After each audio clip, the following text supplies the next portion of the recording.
Olá a todos, meu nome é Renata, sejam muito bem-vindos ao nosso canal Moldados pelo Senhor. E eu gostaria de convidá-los a se inscreverem no canal, curtirem e comentarem este áudio, para que este canal chegue até as pessoas que estão precisando dele. E hoje eu gostaria de convidá-los a conversar um pouquinho comigo sobre um dos maiores desafios que a gente encontra no nosso deserto, que é o tempo e a passagem desse tempo durante o nosso deserto.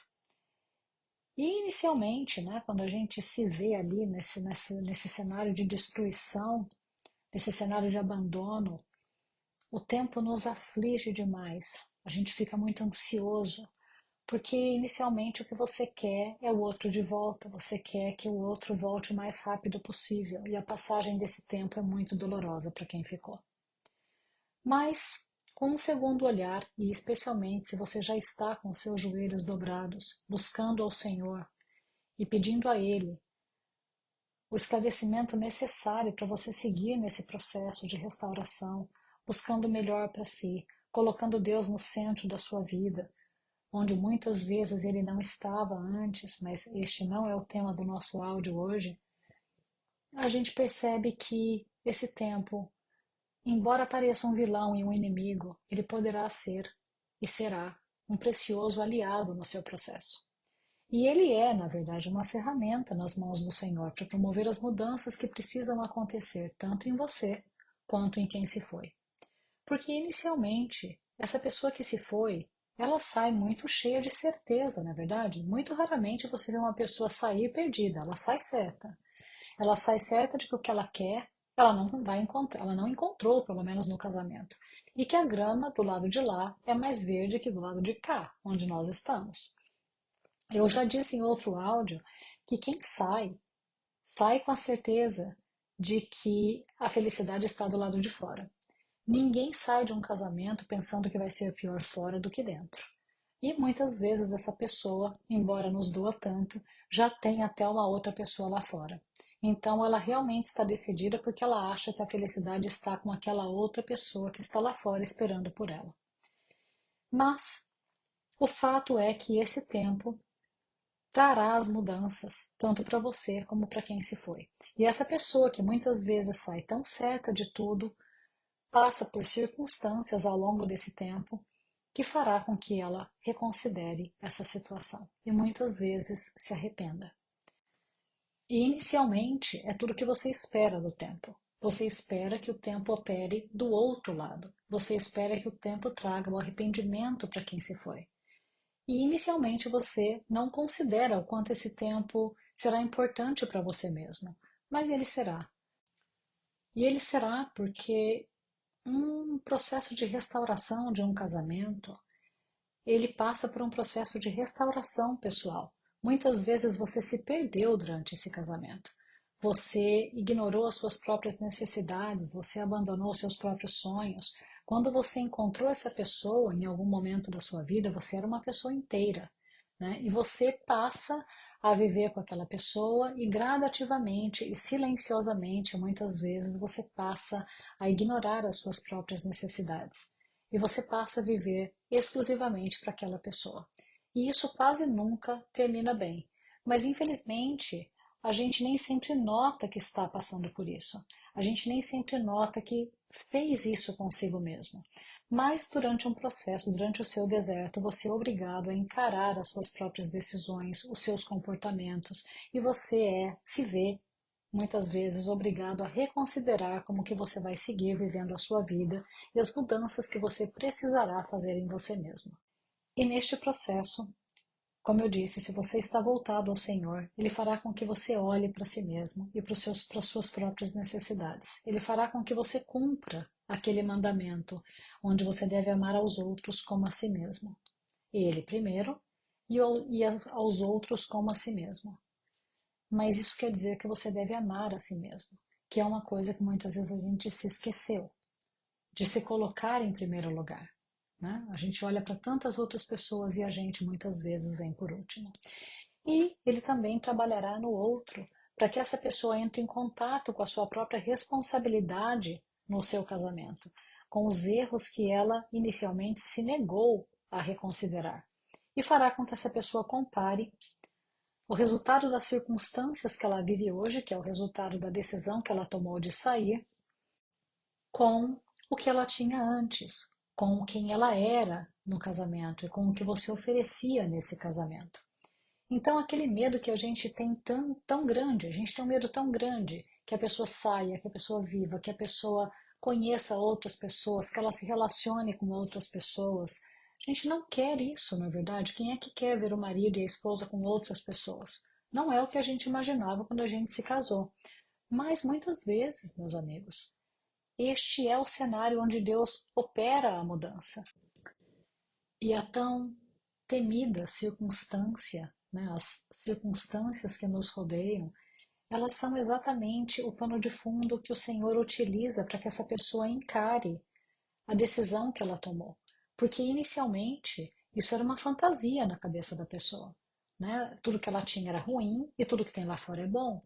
E aí ela sai e vai viver, né? E se joga no mundo, né? Se joga no pecado, se joga no egoísmo, não olha para trás, né? Muita gente sai do casamento e simplesmente ignora quem ficou. O repúdio é tão grande. E aí a pessoa vai ter que encarar que aquela fantasia que ela fez não necessariamente é tão boa quanto ela imaginava, porque a realidade é bem diferente da fantasia. Mas esse processo leva tempo. Esse tempo que a gente, de novo, teme tanto, né? E aí isso vai passar, né? A gente tem que se lembrar que essa pessoa vai passar por um processo de alívio, onde ela sai felizona da vida, aliviada, porque imagina, aquele casamento era horrível, né? Agora sim que ela vai ser feliz, né? Essa pessoa agora vai estar assim pronta para ser feliz. E você era o obstáculo para que ela, essa pessoa, quando eu digo ela, é essa pessoa, fosse feliz. E aí ela vai, se joga, conhece pessoas, vive a vida, sai à noite, e começa, e não se enganem, essa pessoa certamente vai comparar absolutamente tudo, todas as circunstâncias, todas as pessoas, todas as situações com aquilo que ela tinha antes.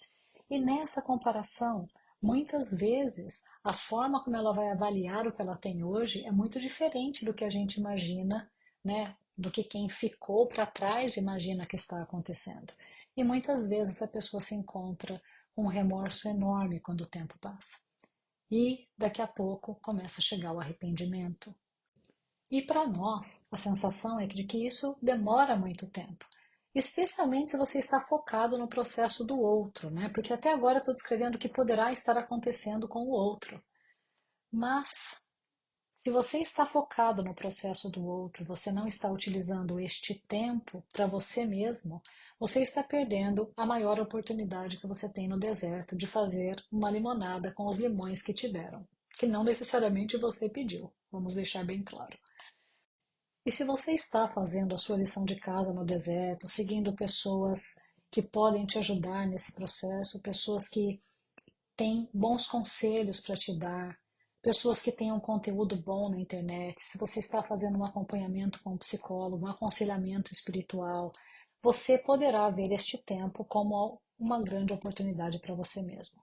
E você pode ou deve chegar à conclusão de que você vai conseguir aceitar esse tempo que será tão importante para levar vocês até os dois lados, né? Tanto você como quem se for, a rever pessoas, rever as suas responsabilidades e comportamentos durante o casamento e toda essa introspecção, toda essa revisitação do que aconteceu poderá levá-los até a mudança necessária para que vocês, no futuro, estando prontos, reconstruam esse casamento. Se você não aproveitar esse processo do deserto para se reencontrar e se reconstruir, o que poderá acontecer é aquilo que você muitas vezes deve ter ouvido em outros canais, né? Que a pessoa volta porque ela chegou a esse arrependimento, porque o tempo está passando. Ou seja, o tempo vai passar de qualquer maneira. Eu até tenho um exemplo, uma vez uma amiga minha disse assim, abrindo um parênteses aqui, ah, mas eu tô com tantos anos de idade e agora eu queria fazer uma faculdade de psicologia, mas meu Deus, vai demorar 4 anos. Eu falei, bom, mas o tempo vai passar de qualquer jeito durante esses 4 anos. Só que daqui a 4 anos, quando esses 4 anos se passarem, você poderá estar com seu diploma na mão. E se você não fez nada, esse tempo vai passar de qualquer jeito. Então é o mesmo raciocínio. esse tempo vai estar passando para o outro. Mas se durante essa passagem desse tempo você não faz nada do seu lado, quando essa pessoa voltar, ela pode encontrar você, a sua versão piorada da versão que ela deixou naquele dia. Porque além de encontrar a mesma pessoa, você estará certamente mais amargurado e ressentido com tudo o que aconteceu. Especialmente se o tempo de espera foi maior do que você gostaria. Então, se esse tempo vai passar, não é melhor aproveitar esse tempo enquanto tudo acontece do lado de lá, que é uma situação que você tem nenhum controle? Então, o que eu gostaria também de abrir um outro parênteses aqui? Independente do que você imagine que está acontecendo do outro lado, é claro que existe uma certa expectativa, né, de que essa pessoa reveja, de que essa pessoa se arrependa, mas você não tem nenhum controle do que está acontecendo do lado de lá, que é muito diferente do seu lado, onde você está totalmente dentro da sua área de controle.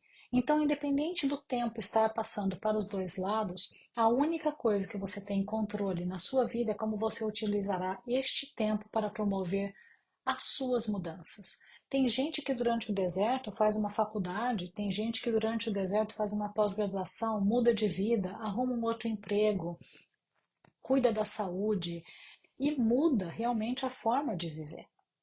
Mas por quê? Porque essa pessoa percebe que a única coisa que ela pode fazer está conectada com a sua vida e as suas próprias decisões. Então, meus amigos, eu diria: busquem ao Senhor, peçam entendimento, misericórdia, direção do Espírito Santo para poder percorrer este caminho e atingir a mudança que o Senhor quer para você. Porque certamente, se você entrou nesse deserto, alguma coisa precisava acontecer na sua vida, alguma mudança precisava ser feita. E você está no deserto para isso. E também ore para o seu marido, ore pela sua esposa. E tenha fé que o Senhor fará na vida deles também. O Senhor conhece aquele coração. Ele conhece, ele é o Criador. Ele sabe, o seu marido, a sua esposa, são filhos do Senhor.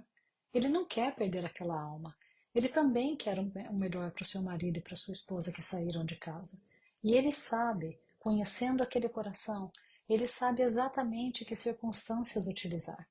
Então, enquanto você sofre com todas as circunstâncias que estão acontecendo ao seu redor, das quais você tem nenhum controle, como eu disse antes, lembrem-se de que essas circunstâncias que inicialmente parecem tão desfavoráveis estão sob o controle do Senhor.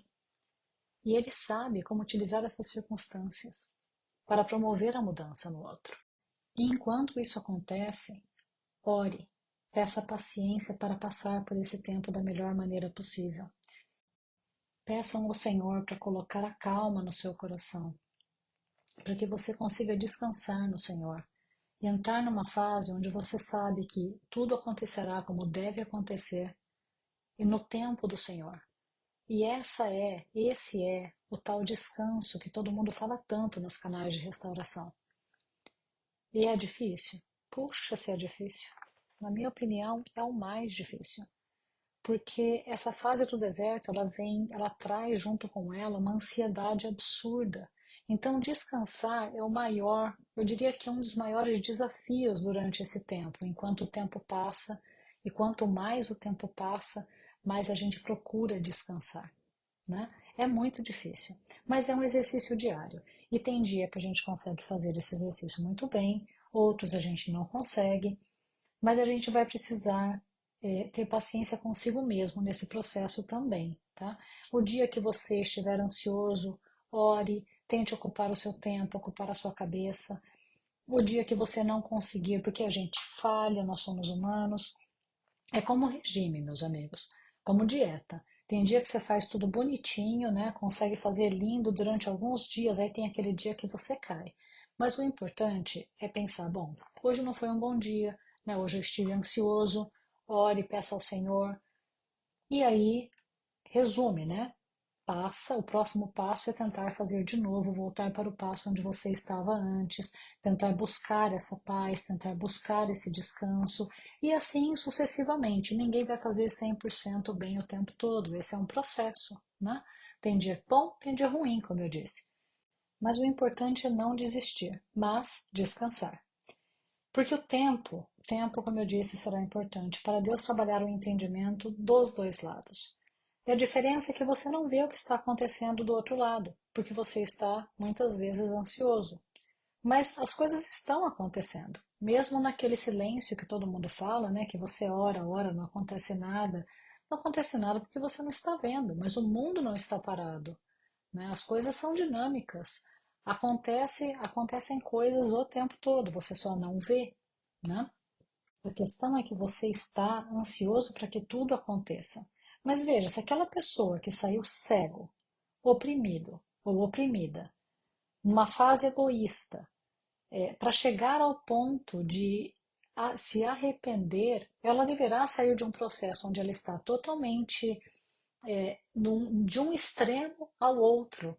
E, de novo, isso demanda tempo, porque Deus usará o tempo para colocar pessoas, situações, circunstâncias na vida dessa pessoa que levarão essa pessoa a esta transformação e a este processo de entendimento, que é o que você deseja que aconteça. E para me despedir de todos, eu gostaria de deixar com vocês a palavra do Senhor em Romanos 8:28, que diz: Sabemos que todas as coisas operam para o bem daqueles que amam a Deus, daqueles que são chamados segundo o seu propósito. Notem os meus amigos, notem os meus irmãos, que são todas as coisas, inclusive aquelas que neste momento nos fazem sofrer tanto. Então, meus irmãos, peçam ao Senhor discernimento e orientação para que vocês passem por esses processos, por esse tempo, promovendo a mudança necessária. O Alain usa sempre um exemplo sobre a filha de Jairo, sempre eu não sei, mas eu ouvi pelo menos umas 2 vezes o exemplo da filha de Jairo, quando Jesus revive a menina e pede que deem de comer a ela, para manter o milagre vivo. E essa mudança que acontecerá em você durante esse tempo fará com que você faça da sua vida uma terra fértil para que Deus plante o milagre, a semente desse milagre que você ora tanto. A sua mudança, a sua melhor versão, manterá o milagre vivo. E aí sim, meus amigos, a glória da segunda casa será maior do que a primeira, como diz a palavra do Senhor em Ageu 2:9. Fiquem os irmãos na paz do Senhor Jesus.